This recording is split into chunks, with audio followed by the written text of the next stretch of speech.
Hello, I'm Chris, and welcome back to The Political Dynamic. Today I'm going to be taking the I Side With 2020 Presidential Voter Guide. I'm going to do this so that everyone out there can get a general idea of where I sit in the political spectrum, so all future videos, you know where I'm coming from, and I don't need to explain my positions as much. So, jumping right in. First question. And these are national security issues. Should the president be able to authorize military force against al-Qaeda without congressional approval? I say no. Congress should approve all military conflicts. That power is granted them in the Constitution. It is a check on the executive branch. The executive should not have the unilateral power to go to war wherever they choose. This is a constitutional issue. No, Congress has to approve all military conflicts. This is most important. Should the U.S. assassinate suspected terrorists in foreign countries? I said yes, but only if there is undeniable evidence they have committed an attack against our country. Now, I need to go more into detail on this. I oppose the drone program, so this does not mean we think we know where this person is, let's call a drone strike. That's not what I'm talking about. I'm talking about very specific instances. So, like, the Bin Laden raid, I support. That was a team of Navy SEALs went in by helicopter, cleared the building, they knew the target they were going for. It was very pinpoint, very precision. That's the kind of thing I'm talking about here. Not a indiscriminate drone program. So very specific and very rare instances I can support U.S. assassinations of suspected terrorists. Social issues. What is my stance on abortion? For this, I wrote in my own position because I didn't like any of the positions that they offered me. So I said, I have a constant moral objection. I would allow abortions up to the 20-week point. After the 20-week point, I would ban but allow in cases of rape, incest, or danger to the mother. I also added that Roe v. Wade is established case law and won't be overturned. I feel like this is a fairly moderate position. At the point of 20 weeks, the nervous system is fairly developed. The child can feel pain. That is my personal opinion on when it goes from just cells to being a person, the moment it can feel pain. Do you support the legalization of same-sex marriage? Yes. You're just kind of a bad person at this point if you object to this. I'm sorry, but that's how it is. Should gay couples have the same adoption rights as straight couples?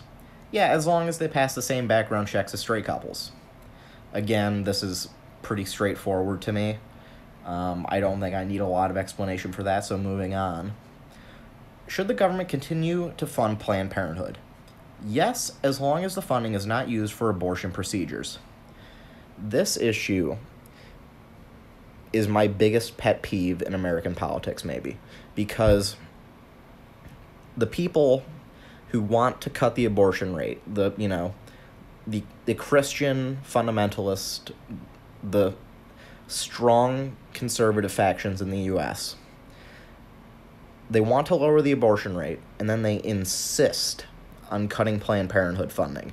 This is a paradox that doesn't work. When Planned Parenthood is funded, every study shows that the abortion rate drops tremendously, to use a Trumpism. It drops greatly. And when the funding is cut, the abortion rate increases. That's what every study shows. So again, I have a moral objection to abortion, and because of that, I would fall in line with the Democratic position, and I would fund Planned Parenthood, because when you do that, the abortion rate is lower. So if the right wants to lower the abortion rate, they should fall in line with the Democrats, and they should fund Planned Parenthood and keep the rate low. Moving on. Should marital rape be classified and punished as severely as non-marital rape? Yeah, it's rape. Moving on. Should health insurance providers be required to offer free birth control? I'm going to say yes here. This question is a little strange, as we'll get to later when we're talking about my other healthcare related questions, but in short, I support a single-payer system. In a single-payer system, birth control is included. So I'm just going to kind of move past this because it's a smaller issue on healthcare. Should gender identity be added to anti-discrimination laws? No. Okay, here's my issue here. How many genders are there? How do we define this? If we're going to write law on this, if we're going to set a legal precedent, we have to have a standard.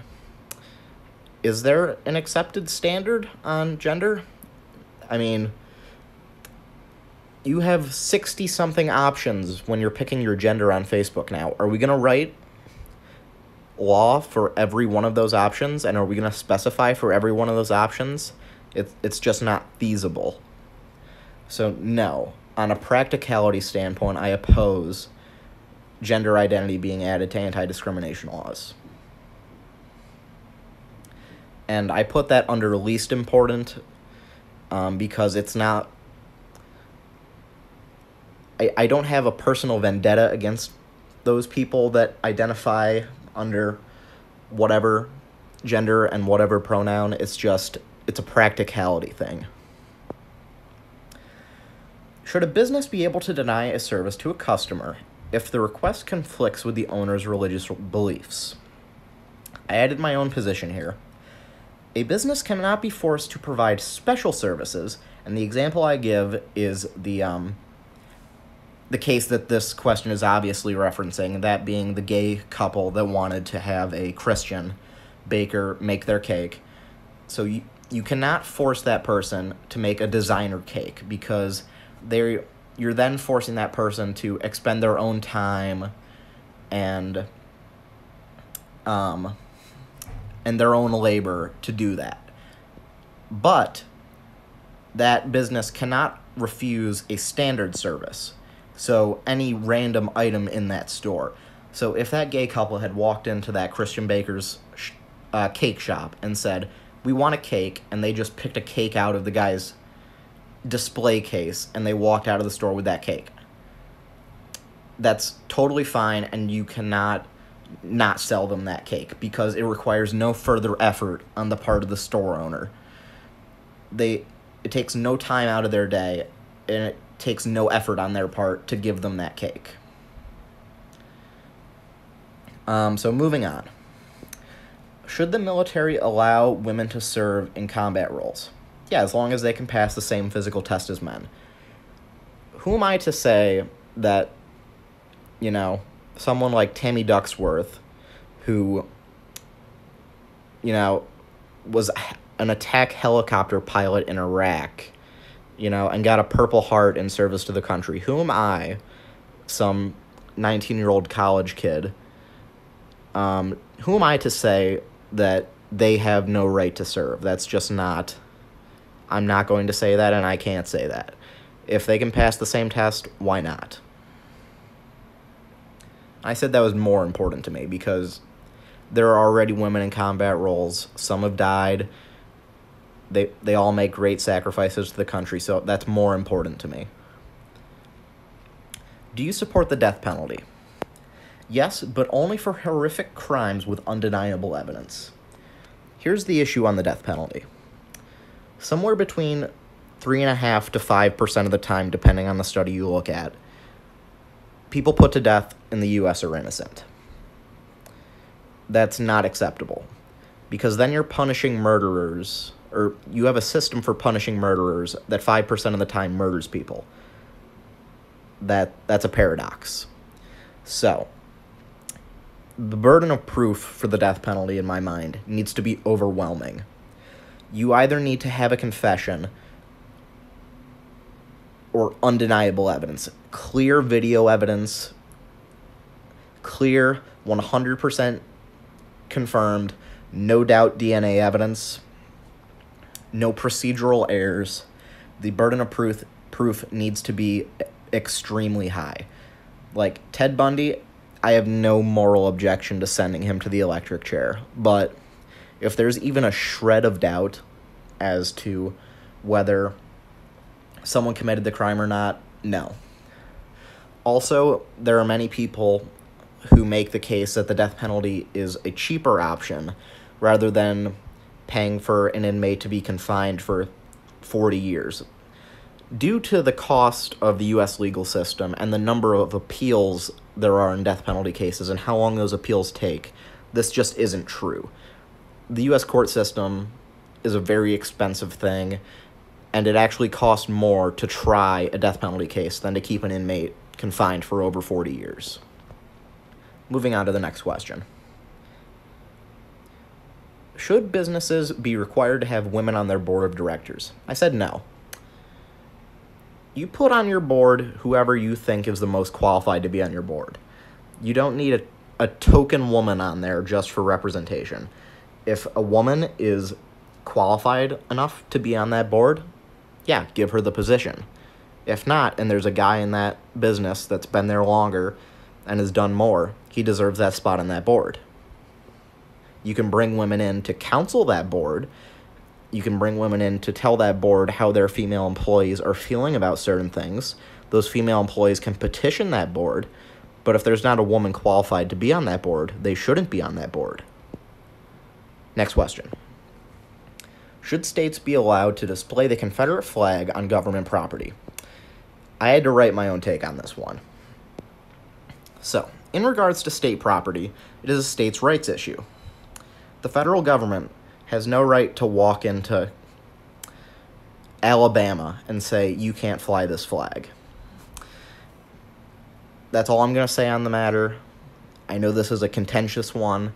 Feel free to disagree, but it's a states' right issue. I think it's a more clear-cut answer, actually, in federal land.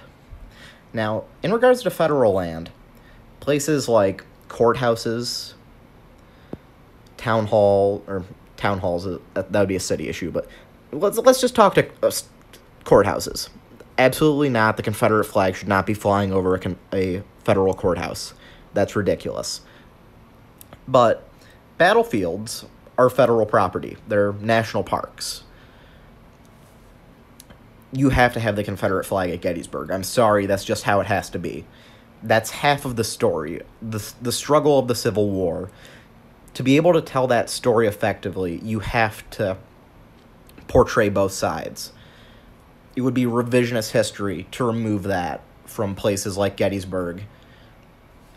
It would remove part of the weight, part of the emotional impact of going to those places. And if you do that, that's how you get people to forget their history. And when people forget their history, they are doomed to repeat it. Moving on. Excuse me for 1 second.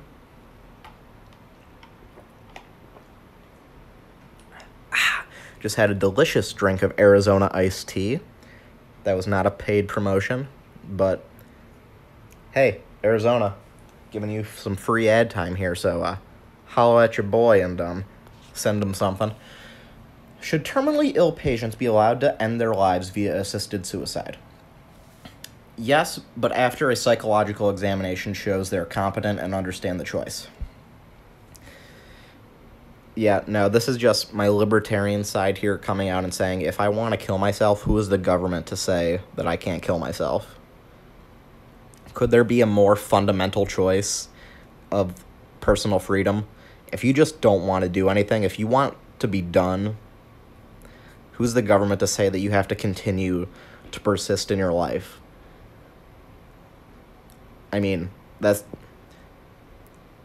the right to life, or the right to end your life, seems like the single most basic freedom there is. Next question. Should universities provide trigger warnings and safe spaces for students? No. Okay. If you're walking around your campus at whatever, UC Berkeley, let's just go with UC Berkeley. If you're walking around UC Berkeley and you overhear Ben Shapiro giving a speech, and something that Ben Shapiro says hurts you at such a visceral, emotional level that you fail to function as a human being, and you're just damaged by his speech, you have a problem. You have a deep emotional problem, and you should seek some psychological help. This is kind of ridiculous. This is the kind of thing that I think pushes people away from the left, because when people think about the left, they think of people getting angry about not being given a trigger warning, or they think of the stereotypical liberal with the blue or green hair, you know, and they don't stop and think about the ideas like, hey, let's, just stop bombing countries and give everybody health care. So I think that stupid things like this push people away from the left. So, no, you don't need a trigger warning. Grow up. Should the government support a separation of church and state by removing references to God on money, federal buildings, and national monuments? Yeah. I mean, this, again, is a very simple constitutional issue. I don't think there's a lot to debate on this one, so just going to move on. Should women be aware to allow, I'm not going to try and pronounce that, I'm sorry, or face veil to civic ceremonies? Yeah, I have no problem with this so long as they privately verify their identity. That's the respectful way to do it. It doesn't have to be in public. You just, in private, you call someone over, you go into a little side room, lift up the veil, they say, okay, yes, this is whoever they're saying they are, and boom, there you go. Next issue. Should the government increase environmental regulations to prevent climate change? Yeah, and provide more incentives for alternate energy production. This is, again, a pretty cut and dry one. Out of, 2,500 studies in the last 20 years, 2,490 of them or something. Along those lines, 99.99% of climate studies all agree that climate change is a thing, and we have to do something about it. So providing incentives for alternate energy production, yeah, that's a good thing. Moving on. Should the U.S. withdraw from the Paris Climate Agreement? No. Most important. There's 3 countries in the world that aren't in the Paris Climate Agreement. Syria, because they're in the middle of a civil war and have more important things on their plate. Some random country in either South America or Africa that has slipped my mind for the moment, who are not in the treaty because they think the treaty doesn't go far enough, and the United States. Every other country in the world is in for this treaty. Next question. Should the government give tax credits and subsidies to the wind power industry? No. Wind is too inconsistent. I think that nuclear, hydroelectric, and solar are all better alternatives than wind. Moving on. Should disposable products, such as plastic cups, plates, and cutlery, contain less than 50% of biodegradable material, be banned? I have no position on this. I don't know what the current levels are, so I'm not going to take a position on this. So, moving on. Do you support hydrofracking to extract oil and natural gas? No, you got to do a lot more research on that before I'm going to sign on. There's lots of stuff that's real scary about that. I mean, look at all the earthquakes that have happened since they've gone to hydrofracking in, Oklahoma and Nebraska. If you look at the charts, the amount of earthquakes has skyrocketed since hydrofracking was introduced. Also, contaminating water supplies. Literally being able to light your faucet water on fire. So, no, hydrofracking is a long ways off for me from being a viable option. Should the government stop the construction of the Dakota Access Pipeline? No, it's a good jobs creation. And while we're transitioning to better sources of energy, we still need oil. It has to get moved. The pipeline's a very efficient way to do that.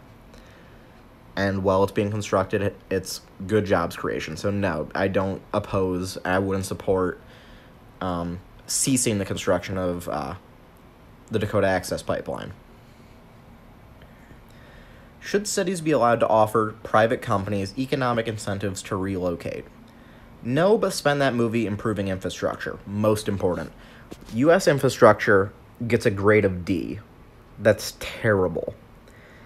We need major infrastructure reform. We need an Eisenhower-like infrastructure bill. I would wholeheartedly support a $1 trillion infrastructure bill. Donald Trump said at his first State of the Union, he was going to put forth a $1 trillion infrastructure bill. He hasn't done it. It should get done. Should the U.S. expand offshore oil drilling? No, but like I said with the pipeline, until we switch to those renewable sources, we're still going to need oil, so maintain the current wells. Economic issues.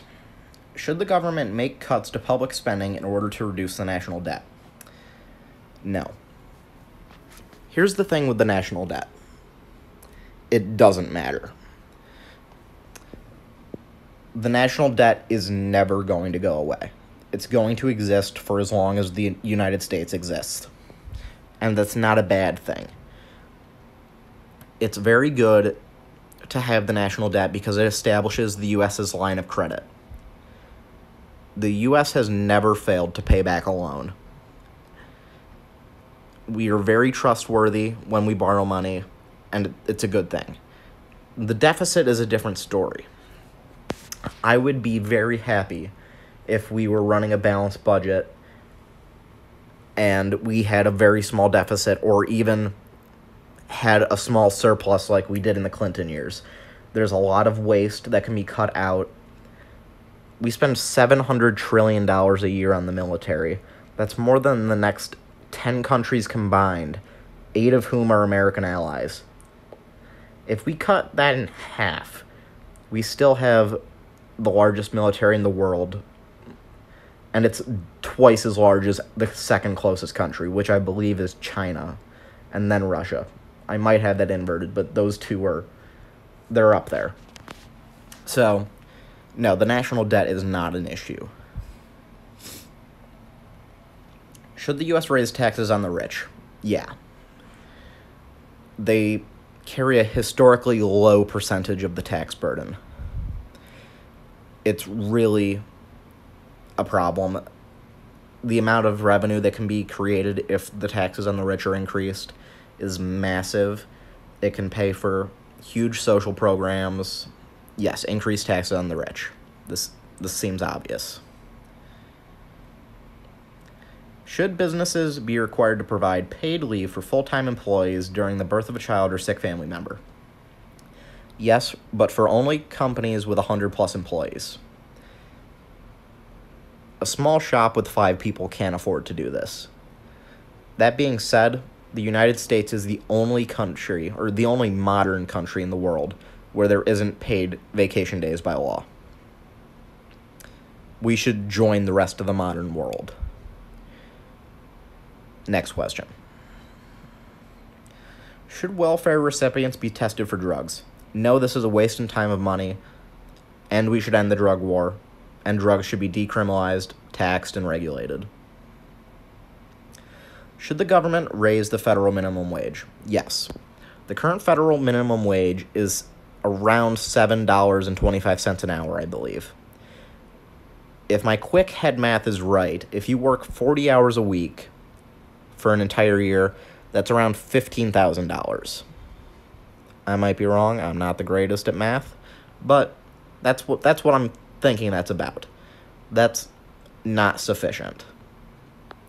I would be much happier if the minimum wage was somewhere between $12 and $15 an hour and tied to inflation. Should employers be required to pay men and women the same salary for the same job? No, the current requirements and the Equal Pay Act of 1963 are already sufficient. I don't know what else to say. The legislation's already been passed. The effective pay gap is fairly small. Next question. Should the U.S. raise or lower the tax for corporations? Raise. Well, on paper, it may seem like the U.S. has a fairly high corporate tax rate. This is not the case. The effective corporate tax rate is the lowest in the modern world via all the loopholes that there are in U.S. tax code. So the U.S. tax code needs to be drastically reworked, or the rate needs to be increased massively. Should the government prevent mega mergers of corporations that could potentially control a large percentage of the market share within an industry? Yes, this is antitrust laws. This is some good old school Teddy Roosevelt type stuff. Yes. Do you support universal basic income program? No. This is just I don't buy in when people call left-wing ideas pie in the sky 99% of the time, but this is the one issue where this is pie in the sky. I don't see how this can realistically happen. If someone has a proposal where they think that they can make this work, leave it down in the comments. Maybe I'll be swayed, but I don't think so. No for universal basic income. Should there be fewer or more restrictions on current welfare benefits? More, but the change should be coupled with a minimum wage increase. So as I said earlier, I support a almost doubling of the federal minimum wage. And I think that can go hand in hand with a slight tightening of welfare restrictions. Do you believe labor unions help or hurt the economy? Help. Collective bargaining is a great thing. Unionizing helps workers, Unions are great, but once they start donating to political campaigns, there's an issue. We need to get money out of politics. It's a corrupting influence, and it's a cancer on American politics. So no, I would ban their ability to make political donations. Should the government require businesses to pay salaried employees making up to $46,000 a year, time and a half or overtime? Yes. This is just a pro-worker reform. This helps out massive numbers of Americans and hurts large corporations. Yeah, I support this. Should the government increase the tax rate on profits earned from the sale of stocks, bonds, and real estate? Yeah. This is effectively a tax increase on the very wealthy. People that are dealing in large amounts of stocks, bonds, and real estate. So, yeah, increase. Should the government continue to participate in the North American Free Trade Agreement? No. It's failed pretty horribly. It's outsourced hundreds of thousands of U.S. jobs.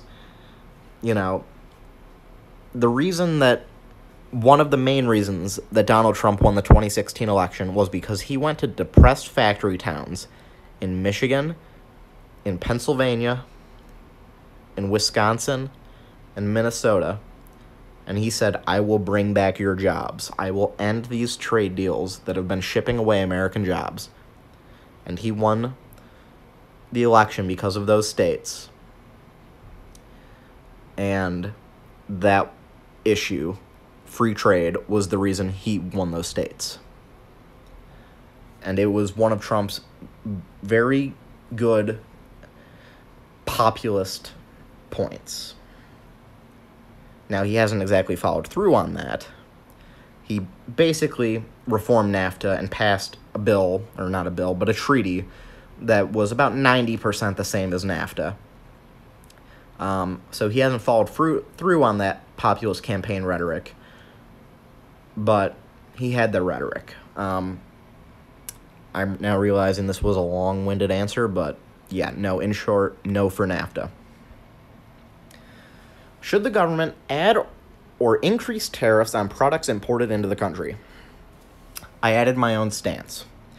This question is too broad to fully explore in this context. In some circumstances, yes. In others, no, it risks a trade war. Yeah, the question is just too vague.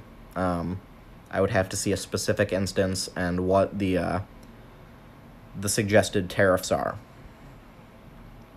Should the president offer tax breaks to individual companies to keep jobs in the U.S.? No, but drastically increase taxes and import tariffs on outsourcing businesses.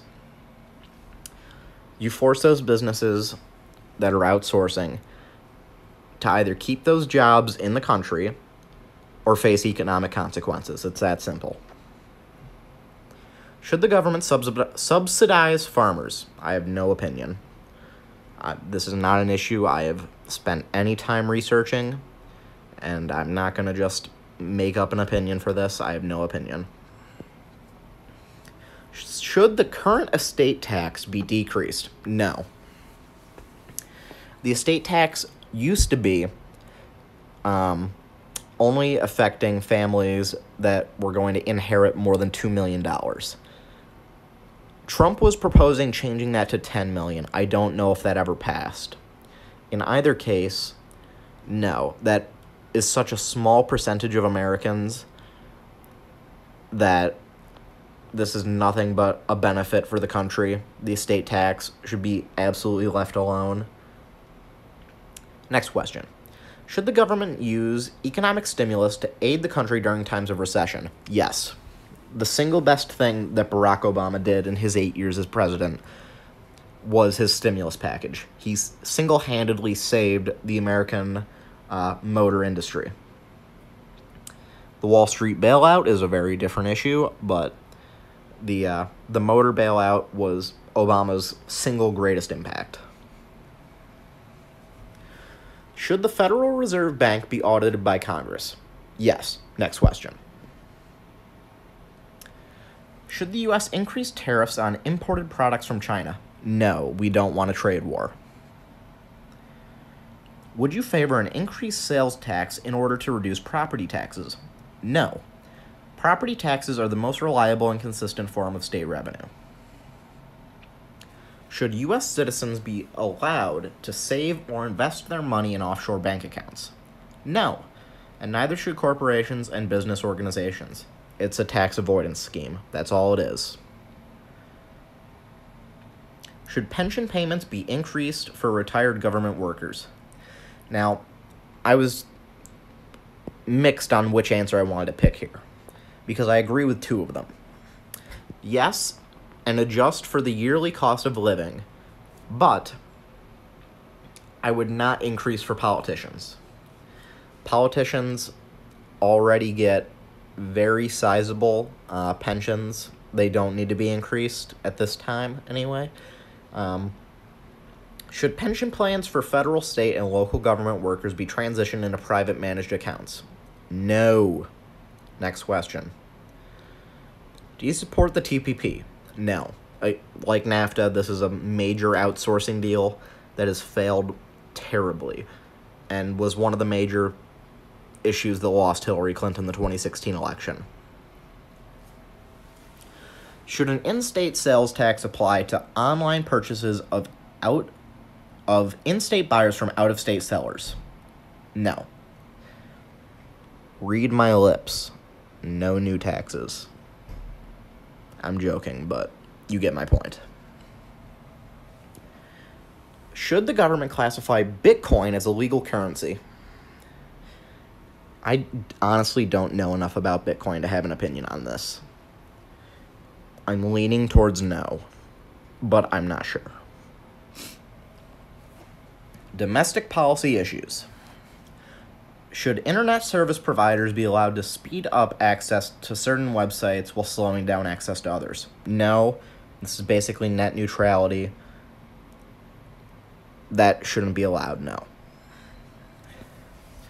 Should there be more restrictions on the current process of purchasing a gun? I had to add my own take here because, very strangely, this was not an option, but there should be universal background checks, and I don't know why that isn't an option. They're supported by a massive percent of the U.S. population. There was a poll, I forget who from, about a month after Sandy Hook, where 97% of Americans supported universal background checks.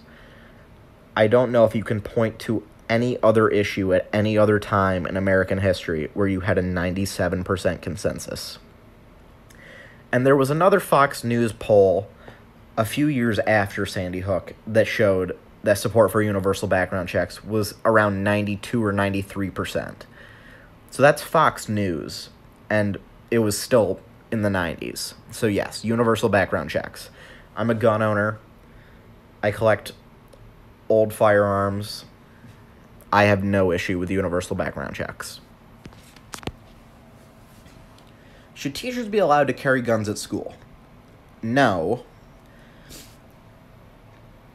I'm mixed on this answer.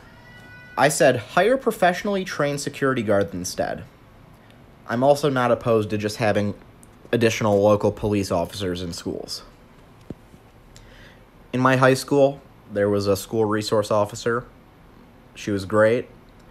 I would not have an issue with having 2 more of them at my school. Next question. Do you support affirmative action programs? No, I essentially think that they've served their purpose and they've run their course, and now they're just... that's basically it. I feel like they've served their purpose.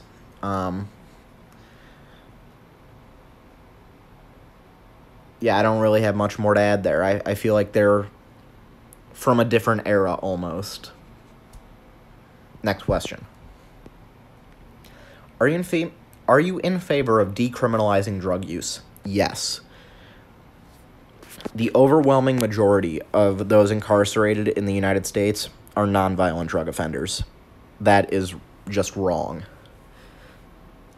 We need to legalize, tax, and regulate the vast majority of drugs. It would be a major economic boom. We would lower the incarcerated population. It'd be great. Should local police increase surveillance patrols of Muslim neighborhoods? No, I don't see what the justification for this would be at all, other than just xenophobia. Next question. Should there be term limits for members of Congress? I said no. Here's why I said no. Well, yes, if there were term limits, you would get rid of very corrupt politicians that have just been bought and are run by corporations. So we could get rid of Ted Cruz, we could get rid of Mitch McConnell, we could get rid of Joe Manchin. You know, we could get rid of those Washington insiders that are just bought and paid for. But on the flip side, you also get rid of people like Bernie Sanders, who have been in Congress for 30 years and have been pushing for solid policy all 30 of those years. Or people like John McCain, who was basically like a second Secretary of State for his entire time in the Senate. So no, I don't support term limits for congressmen, congresspeople. I think that corporations would just buy politicians still, and when they hit their term limit, they would buy someone else. It wouldn't fix corruption, and we would get rid of the very few good politicians that are in Washington and have been fighting for a long time in Washington. Should people on no-fly list be banned from purchasing guns and ammunition? No, there's lots of ways to end up on the no-fly list, and it can happen by accident. And that's not a good reason to strip someone of a constitutional right, but as I said earlier, I would implement universal background checks as well. Should it be illegal to burn the American flag? No. Most important, this is a First Amendment issue. You have the right to free expression, even if people get upset by it or have a moral objection to it. Should the redrawing of congressional districts be controlled by an independent, nonpartisan commission? Yes. Easy question. Next question. Should the National Security Agency be allowed to collect basic metadata of citizens' phone calls, such as numbers, timestamps, and call durations? No, this is an illegal search and seizure. This is unconstitutional. Most important. Should the government regulate social media sites as a means to prevent fake news and misinformation? I think that they should be regulated, but in the opposite direction almost. They should be public utilities that every U.S. citizen has a right to use. So, like him or not, Alex Jones has a right to be on Facebook and Twitter. Even if you detest Alex Jones and all of his positions, which I do, I think he's insane. He's a liar. He's a conspiracy theorist. He probably committed fraud with all those supplements he's selling, but he has a right to be on the internet. Next question. Should victims of gun violence be allowed to sue firearms dealers and manufacturers? No. If you get run over by someone in a Honda, should you be able to sue Honda? No, that's not how that works. Next question. Do you support the Patriot Act? No.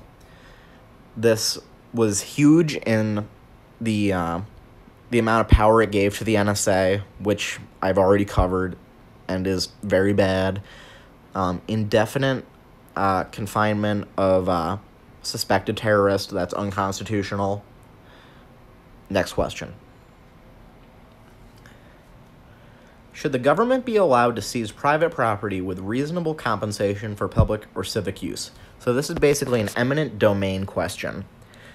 Yes, but only in extreme cases of national emergency. So this is like,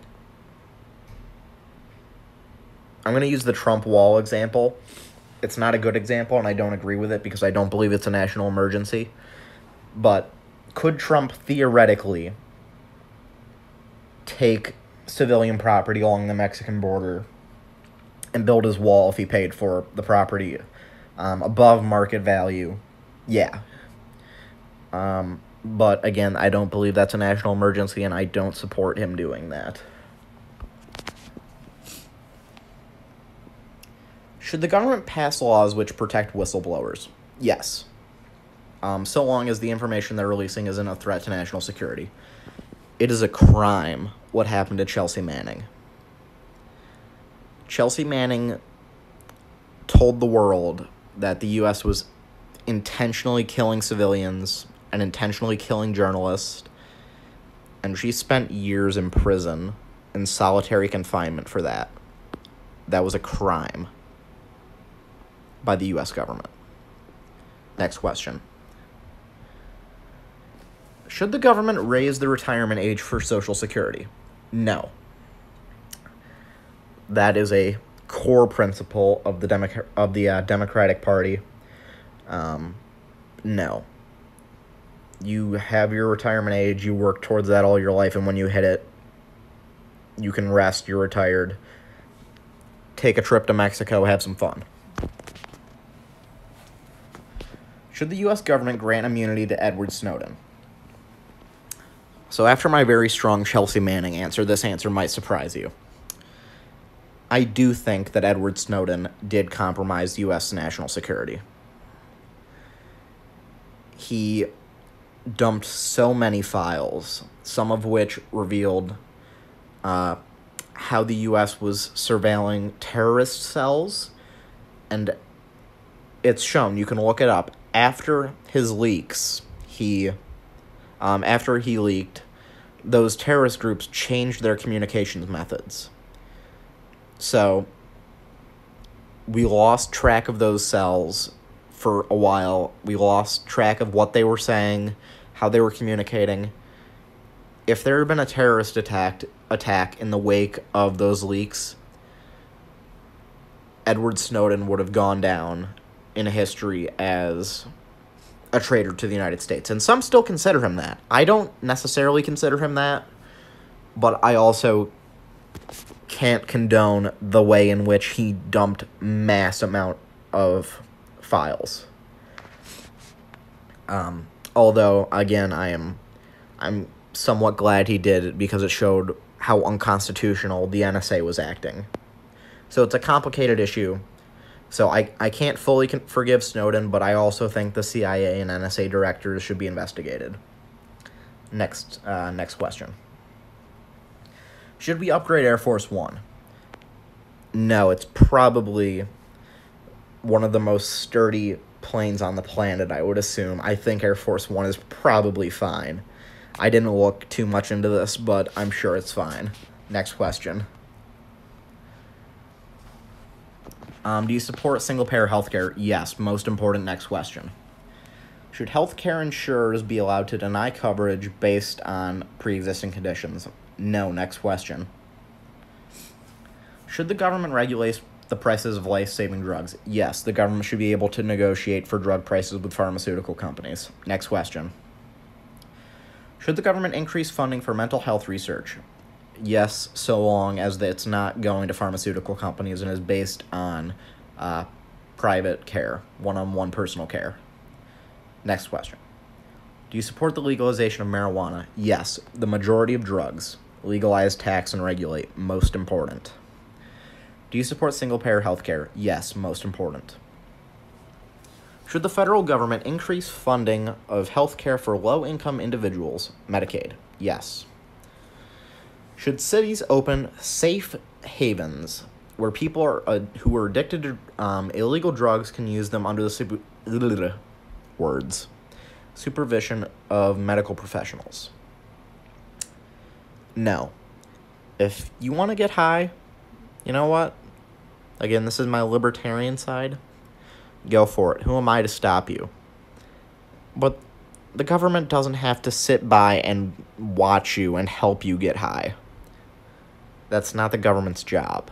Next question. Should people be required to work in order to receive Medicaid? No. So long as they're paying taxes in some way, they should be able to receive Medicaid. Should the federal government be allowed to negotiate drug prices? Yes, most important. Pharmaceutical companies and private health insurance companies are for-profit middlemen. I would like to just cut them out of the system entirely, but while they exist, we need to be able to negotiate with them for drug prices and care prices. Should there be more or less privatization of veterans' health care? Oh, I was reading how important this is to you, and I thought I said more for a second. I was confused. But no, there should be less privatization. We should be moving towards a single-payer healthcare system, and that's more important. Do you support Obamacare? Yes, but we need to push towards single-payer. Education. Should the federal government fund universal preschool? I don't think this is a necessity. I will freely admit education is a field where I'm not well-versed on a lot of issues, but I don't think this is a necessity that we need to be pushing right now. Do you support increasing taxes for the rich in order to reduce the interest rates for student loans? Again, this is not a field where I'm particularly well-versed. I would need to do some research, and I would need to see the specific proposal, but I do not fundamentally oppose the idea. Do you support Common Core national standards? No. Education should really be a state's issue. Do you support charter schools? Yes, but not at the expense of the funding for public schools. Foreign policy. I'm going to tell you right now, very libertarian answers, very non-interventionist answers are about to happen. Should every 18-year-old citizen be required to provide at least 1 year of military service? Hell no. Hell no. Most important. Should the U.S. remain in the UN? Yes, we have an obligation as a superpower in the world to be a major voice at the UN. Look at what happened when the U.S. refused to join the League of Nations post-World War I. We got World War II. The U.S. has to have a voice on the international stage, and that international stage is the UN. Should the U.S. accept refugees from Syria? Yes, but after screening. Should the military be allowed to use enhanced interrogation, torture, such as waterboarding, torture, to gain information from suspected terrorists? No, this is unconstitutional. And many of the people that we ended up torturing post 9/11 in Guantanamo Bay were completely innocent and had no terrorist connections. We went to a bunch of Afghan warlords and said, hey, do you know where the terrorists are? Maybe you could give us the terrorist and we can be buddies? And the Afghan warlords said, sure. And they gave us some people and we tortured them. And it turns out that the Afghan warlords just gave us a bunch of people they didn't like and their enemies and people they wanted to be rid of. So we tortured a bunch of innocent people. Next question. Should the U.S. continue to support Israel? Again, this is a very contentious one. I'm going to say that up front. Yeah, I'm just going to point that fact out, deal with it. If you don't like my answer, too bad. The U.S. should use its geopolitical and economic power to force both the Israelis and Palestinians to the negotiating table to reach a two-state solution. There are Palestinian terrorists, and the Israelis are committing international crimes. The UN has clearly stated that their settlements are an illegal occupation. The Israeli Defense Force has killed large numbers of civilians. The 2014 bombings in Gaza was a massacre. The Israeli government took out the one power station in Gaza. They took out a hospital. That situation is a mess. It's a humanitarian crisis. The U.S. needs to, flex some muscle, walk soft and carry a big stick, and force both sides there to the negotiating table and reach a deal. Ideally, a two-state one, although a one-state solution could work if there's equal rights for Palestinians. Should the U.S. conduct military strikes against North Korea? No. If the U.S. does anything to North Korea, they launch on Seoul, South Korea in minutes. We don't know the full capabilities of North Korea, but if they have a nuclear weapon and they're capable of using it, and Kim Jong-un feels backed into a corner where he has no way out, he'll use it, and he'll use it against Seoul, South Korea, and that could be millions of casualties.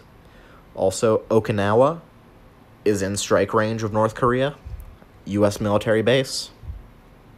No, we do not strike North Korea. That's quite literally insane.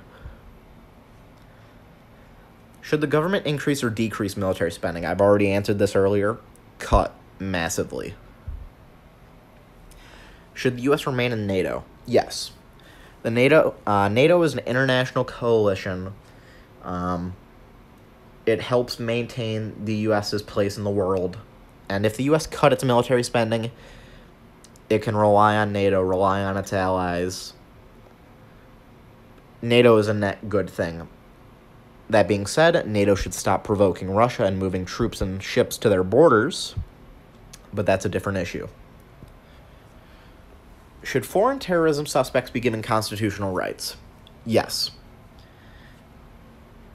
They're suspects. They haven't been proven guilty of anything. They haven't been convicted of anything. Like I said, many of the people that we tortured post 9/11 were completely innocent. That's unacceptable of a modern first world nation. Should the U.S. increase or decrease foreign aid spending? I'm fairly satisfied with the current levels. Next question. The drone program. That's a nope from me. That's a very strong no. Should the U.S. provide military aid to Saudi Arabia during its conflict with Yemen? No. Saudi Arabia is carrying out a genocide. and we are supporting it. They are blockading the country. They are blocking UN and Red Cross humanitarian aid and medical supplies from entering the country. There's a cholera epidemic. There's a famine. Tens of thousands are dying, and we are facilitating it. It's a humanitarian crisis. It's unacceptable, and it's disgusting. Next question. Should the U.S. send ground troops into Syria? Hell no. ISIS is basically already defeated in Syria. The Kurds and the Syrian government took care of the issue. We also don't need troops in Syria risking a conflict with the Syrian government, which risks a conflict with Russia. Next question. Should the U.S. declare war on ISIS? No, we should just stay out of the Middle East. Also, I don't like the idea of these abstract declarations of war. They aren't a sovereign nation. They aren't a nation. We can't declare war on them. The war on terror has been a disaster. And that war on terror declaration from 2001, maybe 2003, I forget whether it was for Afghanistan or Iraq. It was 2001 or 3. Regardless, that has been the justification for every U.S. military action since then. Somalia, Syria, Libya, Iraq, Afghanistan, Yemen, Niger. There's one more and I'm forgetting it. But 8 wars. The U.S. is currently in 8 wars and nobody is talking about it. They can go weeks on CNN without mentioning the fact we are in 8 wars. It's ridiculous. It's a failure of the mainstream media. We should stay out of the Middle East. Do you support President Obama's move to lift trade and travel embargoes on Cuba? Yes. The days of blockading Cuba, of forcing isolation on them, that should be done. Help them re-enter the modern world. Next question. Should the U.S. provide military assistance to defend Ukraine from Russia? No, we should stop poking a nuclear-armed power with a stick and expecting it to do nothing. We are done nothing in the past 3 years but provoke Russia and provoke Russia and provoke Russia. We have moved NATO troops to their border. We have moved a USN carrier group into the Black Sea. We killed their deal with ExxonMobil. We have increased sanctions. We have bombed Syria. We have armed Ukrainian rebels. We have done nothing but provoke Russia. We should stop provoking Russia. If we are going to do anything, it has to be diplomatic. Should the U.S. defend other NATO countries that maintain a lower military defense budget relative to their GDP? Yes. If we don't do that, there's no reason to be in NATO. Should the U.S. Sell military weapons to India to counter Chinese and Russian influence? No, we need to stop proliferating the world with U.S.-made weapons. Should the U.S. prevent Russia from conducting airstrikes in Syria? No, we can't do that. There's literally no way to do that. If we put up a no-fly zone and a Russian jet flies in to go conduct an airstrike, one of 2 things can happen. Either we do nothing and we get shown on the international stage to have bluffed and the no-fly zone meant nothing, so there was no point in putting it in place in the first place, or we shoot down that Russian plane. If we shoot down that Russian plane, we could be going to World War III. There is no way to stop Russia from conducting airstrikes. Next question. Should the U.S. continue NSA surveillance of its allies? No, they're our allies. I don't think that the UK is going to turn fascist overnight and attack the United States, I think we're fine. The NSA can back off. Should the government cancel the production of the F-35 fighter? I added my own take here. I opposed the production of the F-35 fundamentally from the beginning. I don't know what we have currently. Maybe it's the F-16. But regardless, we have a fighter jet right now. It works just fine. And we have other aircraft, like the A-10 Warthog for close air support. Those work fine. We have the largest, most modern military in the world.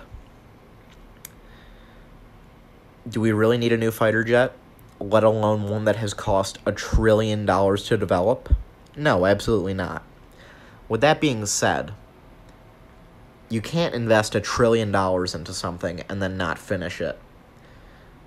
So at this point, we have to finish the program, and we have to complete the F-35. But it was nowhere near worth the cost. Next question. Should police officers be required to wear body cameras? Yes. Easy answer, next question. Should the government hire private companies to run prisons? No. That incentivizes high incarceration rates because every prisoner is a paycheck for them. And that's just not acceptable. We can't get criminal justice reform when we have a system like that. Next question. Should convicted criminals have the right to vote? Yes, once they've completed their sentence.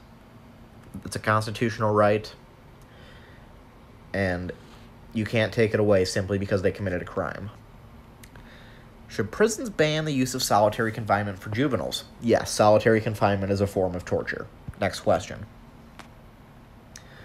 Do you support mandatory minimum prison sentences for people charged with drug possession? No, you should legalize, tax, and regulate all drugs and commute all nonviolent drug offenses. Should nonviolent prisoners... Oh, here we go. The answer is yes. This is most important. Do it. Should drug traffickers receive the death penalty? I already answered my death penalty question earlier, so you know my take here. The answer is no. Should a photo ID be required to vote? Okay, so this is a complex question. I don't believe a photo ID should be required, but I would not be opposed to switching to a system where there is no voter registration required, but you have to present a government ID. Because the numbers I've seen seem to suggest that there are more people who own a form of government ID, be it a social security card, a non-driver's ID, a driver's license, a birth certificate, whatever it may be. More people have one of those than are currently registered to vote. My end goal here is I just want whatever system gets the highest number of people who are eligible to vote. So if that's government ID, I'm fine with that system. I would also be fine with automatic voter registration when people turn 18. Whatever gets the highest turnout and the highest participation in government. Next question. Should the Electoral College be abolished? If you asked me this question 3 years ago, I would have said no and laughed you out of the room. But now, in the course of 16 years, so that's 1, 2, 3, 4. So in the course of 5 presidential elections, 2000, 2004, 2008, 2012, and 2016, in 2 of those elections, the person who received more votes lost the election. 40% of the time, the candidate with more votes has lost the election. That is a broken system. I don't know how exactly we need to reform the system, and it would be hard. It would have to probably be by constitutional amendment, which would be very hard to pass. We would need 38 states to ratify whatever that solution is, which I don't know if we could get. But there needs to be reform. I think ideally it would be each state splits their electoral votes by whatever percentage the popular vote in that state was. So say in 2020 it's Trump versus, let's just say Bernie Sanders.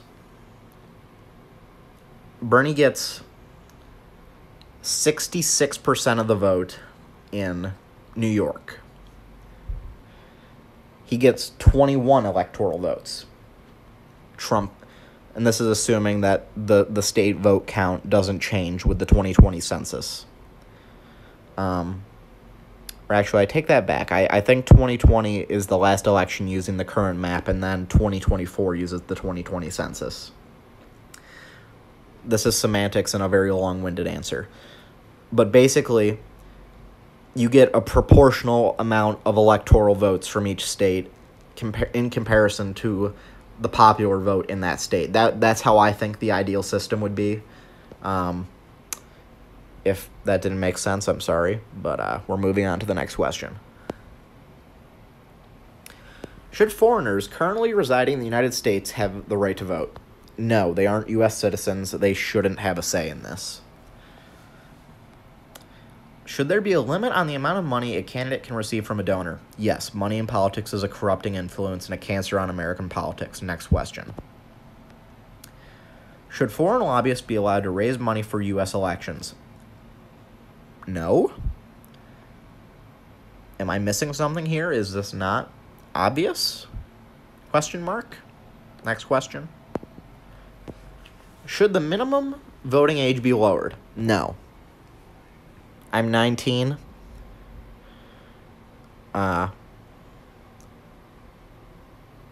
Really? This is, I'm assuming this means down to 16. That's my guess. There were a lot of idiots that I knew when I was 16. Sorry to them, but not a lot of 16-year-olds back when I was 16 and hanging out with a bunch of 16-year-olds were competent enough to really sit down and consider the issues and make a vote. Hell, I don't know if I was really competent when I was 16 and cared enough about the issues to sit down and make a rational vote. No. Should political candidates be required to release their recent tax returns to the public? I don't necessarily think they should be required. I just think it should be heavily encouraged. I think it's very rare that this doesn't happen. I think that Trump didn't release all of his tax returns. I might be wrong about that. And Dick Cheney didn't release any of them when he ran as Bush's VP. They are the only two candidates that I can think of that didn't release their tax returns. Next question. Should corporations, unions, and nonprofit organizations be allowed to donate to political parties? No. It's a corrupting influence, yada, yada, yada. I've said this before. Next question. Should a politician who has been formally convicted of a crime be allowed to run for office? Yeah, so long as it's not a felony. I mean, if somebody stole a candy bar when they were 12 years old, I don't know if that should bar them from running for the Senate when they're 56. Next question. Should there be a 5-year ban on White House and congressional officials becoming lobbyists? I would publicly finance elections and I would eliminate lobbyists altogether, but assuming that lobbyists still exist, yeah, why not? 5-year ban. Transportation issues. Should the government increase spending on transportation? This isn't a federal issue. This is state by state and city by city, so I can't answer this question. I guess there was only one transportation issue. Should the U.S. build a wall along the border? No. They'll go under it or over it. It's not going to fix anything. Should Muslim immigrants be banned from entering the country until the government improves its ability to screen out potential terrorists? No, that's unconstitutional. Should children of illegal immigrants be granted legal citizenship? I added my own answer. If they're born in the U.S., birthright citizenship is guaranteed under the 14th Amendment. Constitutional issue. Very simple, cut and dry, easy answer. Should there be a temporary ban on all immigration to the United States? No. Should illegal immigrants have access to government-subsidized health care? If they pay taxes, yes. Should immigrants be deported if they commit a serious crime? This is vague. I don't know the definition of serious crime in this context. I'm just going to assume that it's assault, manslaughter, or homicide, or something of that effect. And in that case, yes. Should immigrants be required to learn English? I added my own take here. It should not be required, but it would help with their acclimation process. I also don't have an issue if people wanted to make English the official language of the United States. It's the overwhelming majority that speaks English. I mean, I have no issue making it the official language if people want. Should illegal immigrants be offered in-state tuition at public colleges within their state? No. If I can't get in-state tuition in New Hampshire or Vermont when I'm from upstate New York, why should someone be able to get in-state tuition in New Hampshire if they're from Mexico? That seems fundamentally strange to me. No. Should immigrants be required to pass a citizenship test to demonstrate a basic understanding of the country's language, history, and government? Yes, but this should be very simple, and I mean very simple. Like,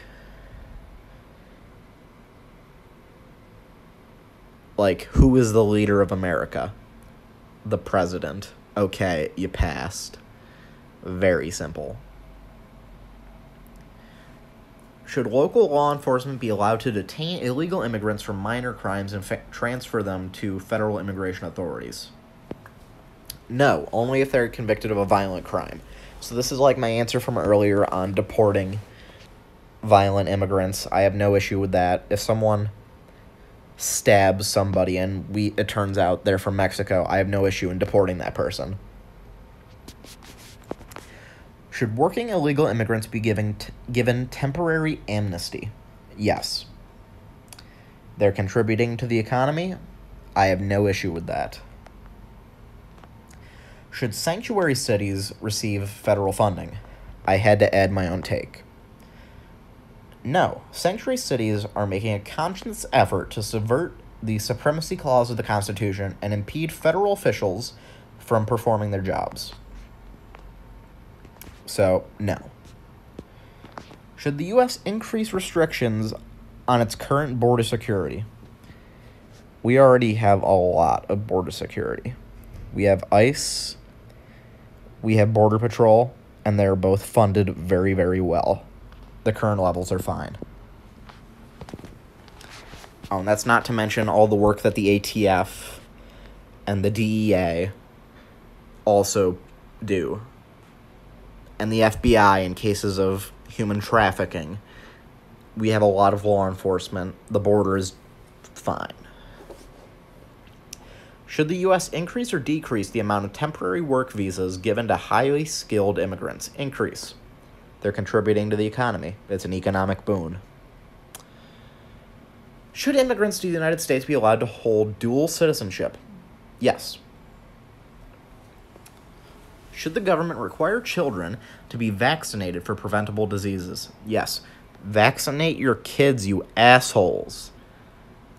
If your kid dies of smallpox, it doesn't really help him that you think he doesn't have a chance of getting some mental handicap from vaccines, which doesn't happen. That isn't a thing. Vaccinate your kids.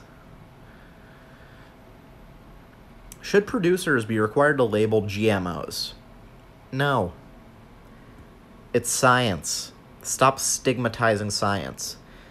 if they put some fish DNA in your strawberries so that your strawberries don't freeze and they can farm more of them and they can lower cost and produce more, that's science, that's innovation. Stop stigmatizing it.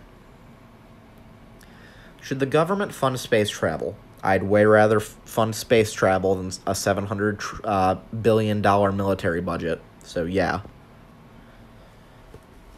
Do you support the use of nuclear energy? Yes, nuclear is my preferred option. Local issues. That's not a local issue, but okay.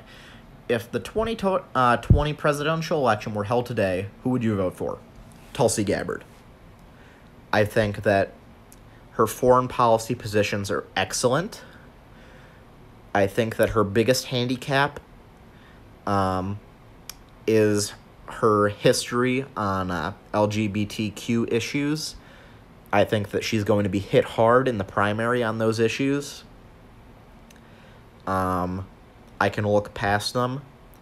People change over the course of 20 years. And I can honestly believe that she's evolved past those positions that she held in her early 20s. Hillary Clinton didn't support gay marriage until 2014 or 15 when she was in her mid to late 60s. That's a political transformation for political reasons.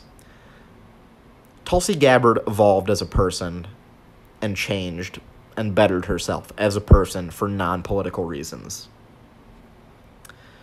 So I can look past her early issues on LGBTQ issues. Her foreign policy positions are excellent. She's very good domestically. For me, it's between her and Bernie Sanders. And I like her more on foreign policy issues, which are my biggest issues. What quality is most important to you? I said diplomacy. Diplomacy is huge. If we're not going to be militarily intervening like we are currently, we have to project strength somehow, and that's through diplomacy. So let's show my results.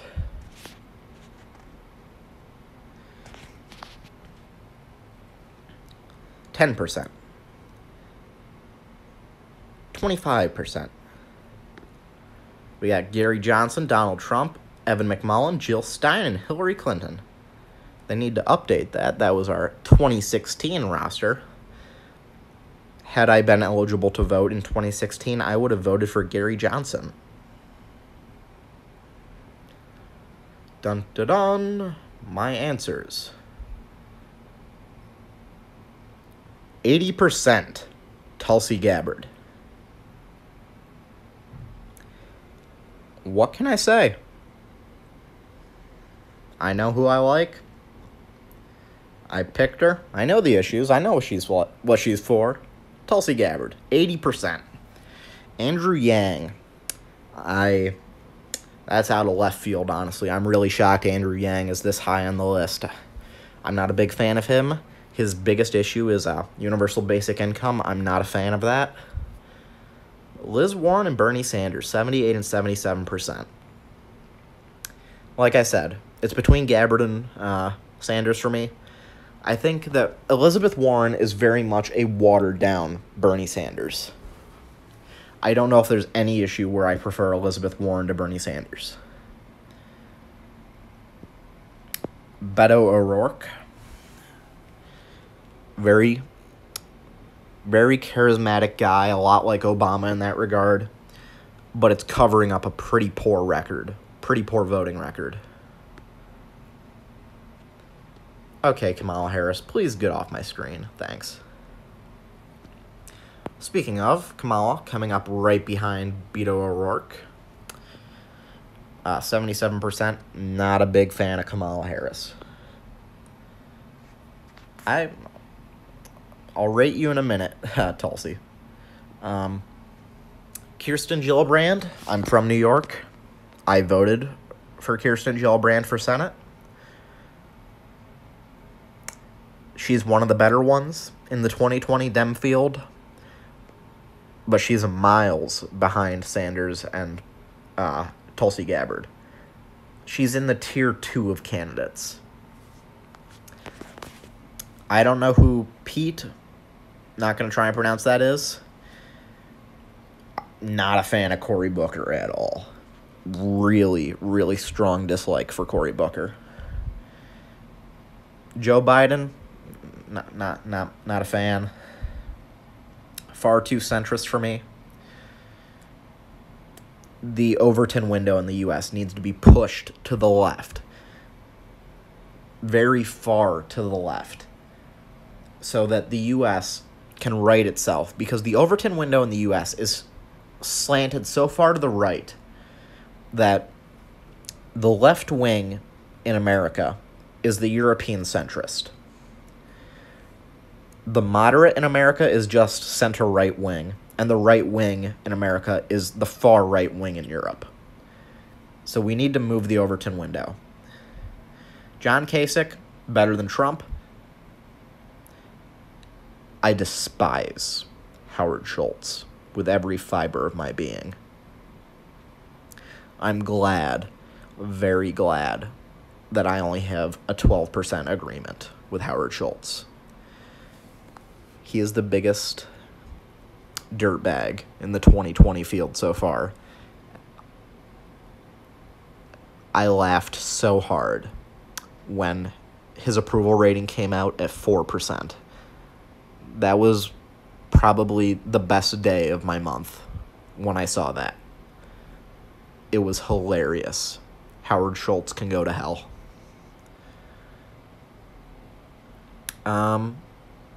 On that note, thank you all for watching. Gonna just scroll through these.